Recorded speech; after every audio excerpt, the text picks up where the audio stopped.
Greg Powers, TexasFootball.com. And this week we're joined by a special guest. I'm happy to have Mike Roach from 24/7 Sports on Horns 247, one of the best in the entire recruiting industry for sure, and a close personal friend. Mike, thanks for joining us this week.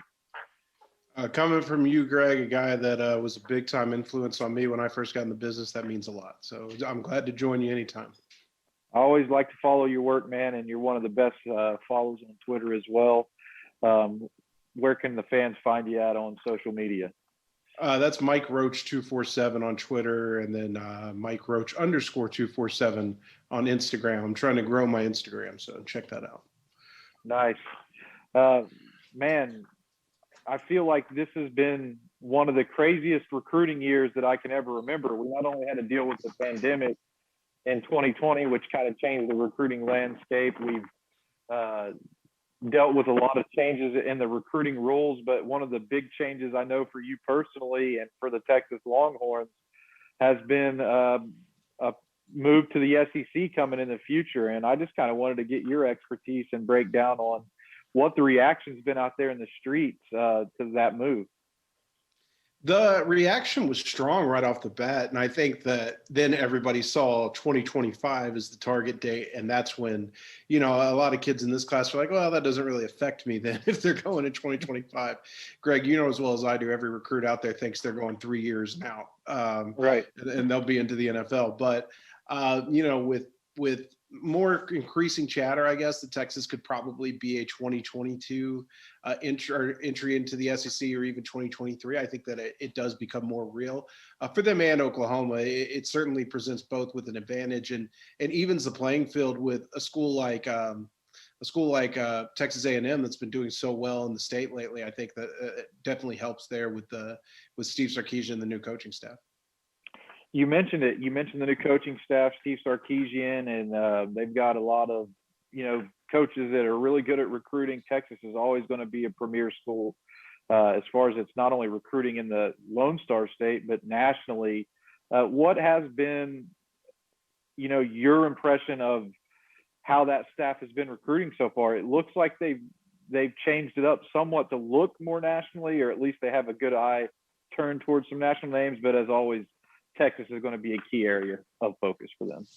Yeah, I think they definitely want to win a lot of those battles, and they do still have a lot of important Texas targets, especially when you talk about guys like Evan Stewart, Devon Campbell, Cam Dewberry. Those are still Brennan Thompson. Those are big in the state of Texas that they absolutely want to win. And, they are kind of leaning on a little bit of that national experience. I think that they've done a good job in some areas. I think that they've lost some battles in other areas that they're probably kind of puzzled by why.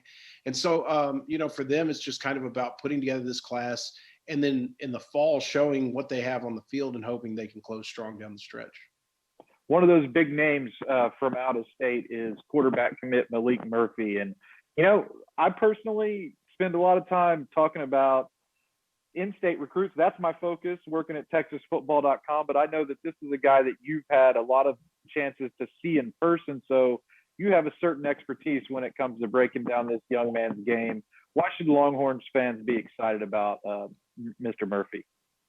There's two things that I think should really excite Texas fans. First is just the kind of he is. He's an awesome person. He comes from a rough neighborhood, Inglewood, California, and maybe didn't grow up under the best circumstances, but you never know it talking to him. He's an incredibly positive person.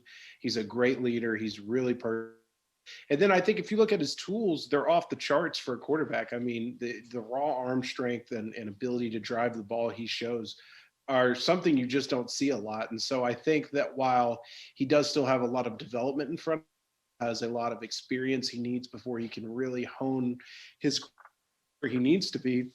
When you look at the raw tools and you look at a kid that works as hard as he does and is as coachable as he is, and then you look at a guy with a quarterback history like Steve Sarkisian has, you got to be excited about their ability to develop those tools.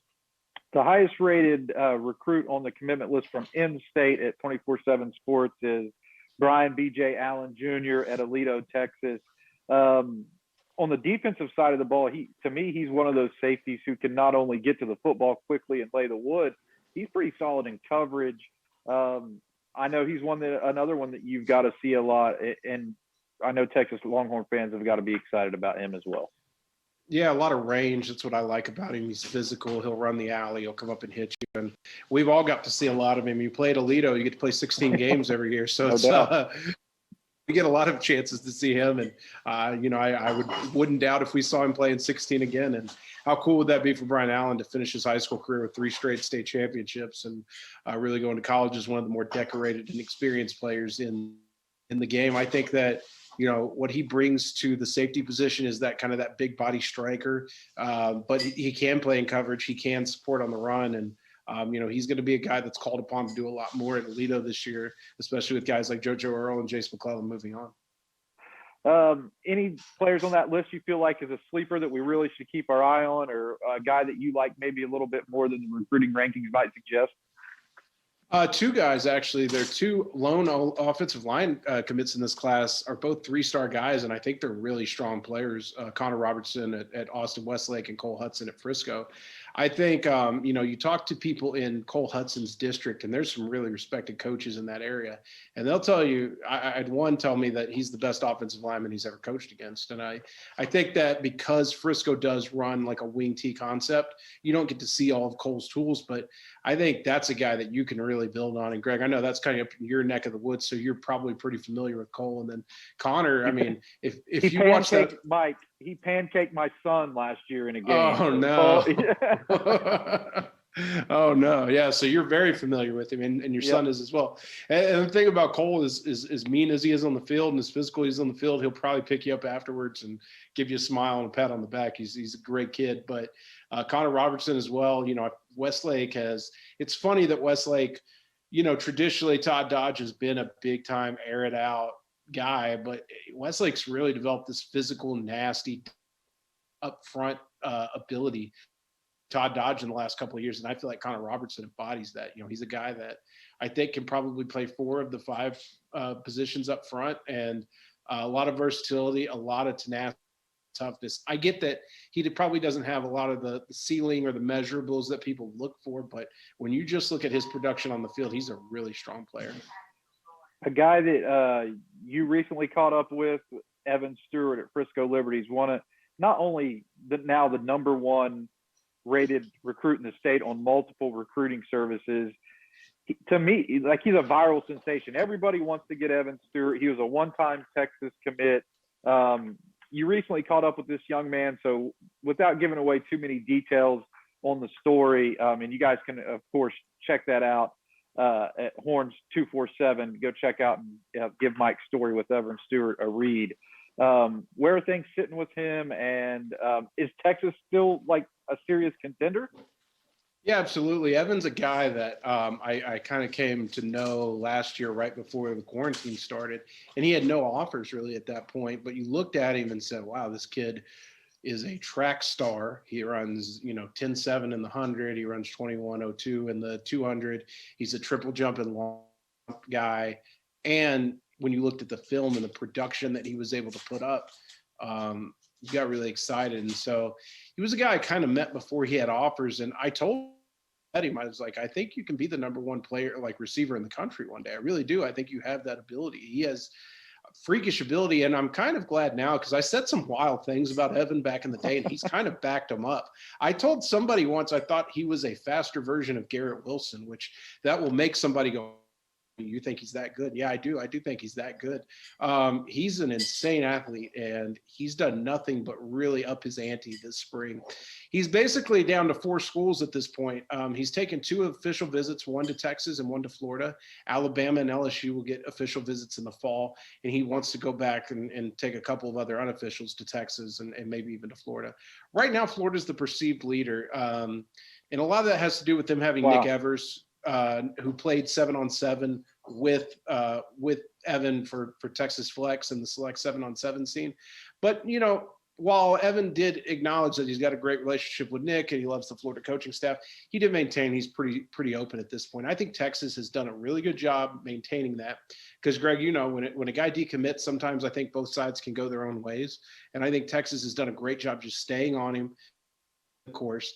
I think that he is excited about the possibilities of what he could be in Steve Sarkisian's offense. He does see himself as a bit of a Devontae Smith. So, for Texas, it's just going to be showing that they can produce offensively this year and that they can utilize a talent like his.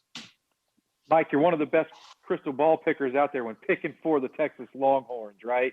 Those are the ones that I really follow. When you make a Longhorn selection, I still, hey, we got to pay attention.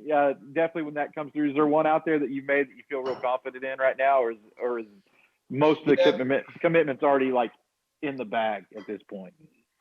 I made it super early, and the longer they go, the less positive you always feel about them. I have not lost positivity on my pick for Devon Campbell from Arlington Bowie to land at Texas. I just think there are too many factors in Texas's favor there. A lot of them being that, Texas was one of the first schools to offer. He's a great relationship with Kyle Flood, who's come in and taken over that recruitment. Chris Gilbert now being on staff has helped a lot because, Chris being a former high school coach in South Dallas, he knows a lot of those kids up and down I-20. And I think that Texas has a lot of things in their favor. It's another one where it is theirs to lose. They could definitely mess it up they've kind of are looking at maybe running wire to wire as the leader in this recruitment and signing, the number one offensive guard in the country. I kind of wanted to close it on something that relates to both of us as we go throughout our recruiting journeys covering high school prospects. One of the big changes in the recruiting landscape and into college football is the NIL. And that's something that really is, I think, going to change the atmosphere for the guys that we cover as well. Like we're going to have a different mentality as we talk to some of the kids, and maybe their attitudes will change. But one thing that I'm happy to say is that covering recruits in the Lone Star State specifically, they seem to be pretty grounded. And even though these NIL changes have happened, it seems to me like the kids have stayed pretty focused. Yeah, for the most part. I think it's so hard to quantify the NIL stuff right now because nobody knows what it is. Nobody knows what it's going to be. I think that it's one of those in college athletics, you see a rule or something come out and it's usually very narrowly defined. And as it goes on, it gets broader in scope. Whereas I think NIL came out really broad. And in the next couple of years, they're going to have to figure out how to narrow it and really drill down. And I think right now, schools are pitching anything they can when it comes to it because it's kind of an anything goes situation. But even the kids, they'll talk about it a little bit, but I don't think they've even got a great grip on the way they can maximize it. And, the schools that get out to those early leads and figure out the best way to do it, those are the schools that are going to benefit from it. I think it was one of those things where it sounds great for everybody and it probably only benefits the 1% of the 1% that right. can command the type of money off their name, image, and likeness. But I am in favor of players being able to control that aspect of their life. I do enjoy, like that they can now sign autographs or make money off their jersey sales or those sorts of things. So I'm very interested to see kind of how it plays out over the next few years. And the one big one, Mike, the return of NCAA football potentially on the gaming platform. That's the one that I'm pretty excited about. And I know a lot of people who listen to this are going to be excited to get their hands on that game when it drops. I just hope it's good. They haven't made it in so many years. I hope it doesn't come out and it's bad. But yes, absolutely. I keep a PS3 plugged in with NCAA 13 in it. So man, I do 14. So that's the one that I like to play the most. And then I'm hopeful that it doesn't go down the same road that Madden's went down in the last few years. The game seems to have not been as strong. So when NCAA drops, I'm hopeful it's like a return to the great football game that we all know and love. Same. Crossing fingers. Mike Roach, he's in the know on the Texas Longhorns. You need to give him a follow his website as well. He writes all the best stories following the Horns recruiting, man. Thanks for the time. As always, we enjoy your presence here at Dave Campbell's Texas Football, and we look forward to having you on as much as we possibly can. Yeah, shout out to you guys. You guys do a great job of covering football in the state. You're all good friends of mine. And shout out Ashley Pickle, who's going to edit this. And I appreciate you for having me on. Appreciate it, Mike. Thanks, man. All right. There he is, Mike Roach, doing his just changing his voice there at the end, which is Yeah. Greg strange. Powers, Wow. TexasFootball.com. Who was he doing? A joke for an audience of like 6. Amazing. Roach, you're my guy. Anyway, we appreciate Mike Roach from 247 hopping on with us. Good dude. Hey, thanks for watching this clip here on YouTube. If you like this kind of stuff and you want more of it, make sure you subscribe to our YouTube channel. And remember, you can watch us live every weekday at noon at TexasFootball.com, Facebook, Twitch, or here on YouTube. And if you want more of the best coverage of football in the state of Texas, check out TexasFootball.com and become a Dave Campbell's Texas Football Insider at TexasFootball.com/subscribe.